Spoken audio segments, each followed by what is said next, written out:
So the Utah Jazz, one of my favorite teams at this point. I enjoy watching the way their offense clicks. I thought, it bogged down a bit in the playoffs, which we knew was probably going to happen. But on any given night during the regular season, they were a lot of fun to watch.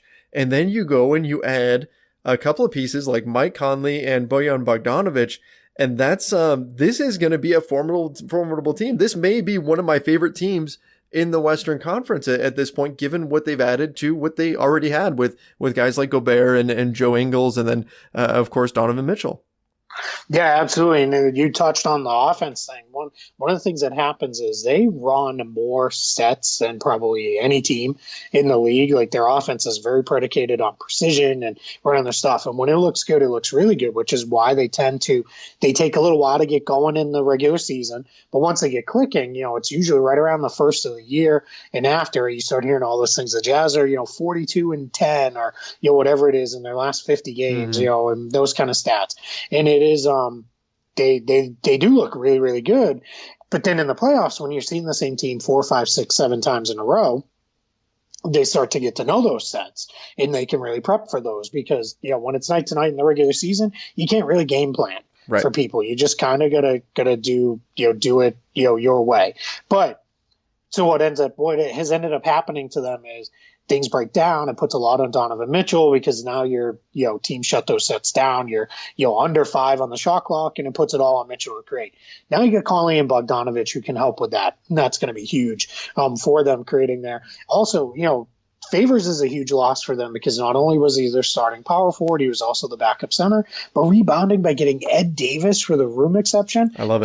That's one of the best deals of the summer. Yep. How teams keep letting this guy get signed just for the room exception is crazy to me. He's going to come in. He's going to be the backup that they really never had for Gobert. They can probably spot him a little more rest. You can't really play the two of them together like you could with Favors, but that's fine. They're gonna start a little small with Bogdanovic at the 4, and we'll see how that works. But Gobert's he's a big eraser back there. He'll do a lot of things.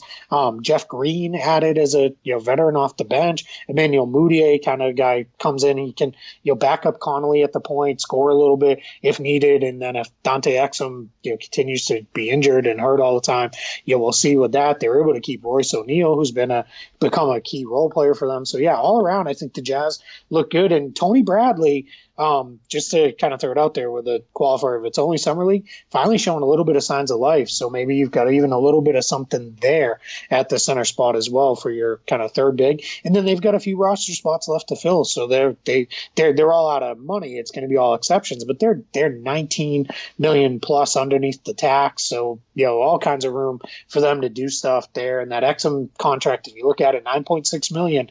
That's pretty nice if you package that with Bradley, in a trade or something like that. The Jazz are going to be really, really good this year. And I think, if it wasn't for what the LA teams did and, going crazy with the superstars added, we would look at it and say, man, the Jazz might have had the best offseason of anyone. Yeah, they really did a tremendous job. And just another reason why the Western Conference is going to be absolutely insane this season, because Utah hasn't gotten nearly enough coverage, but they had a wonderful, wonderful offseason. I love their additions, and they're going to be a force to be reckoned with.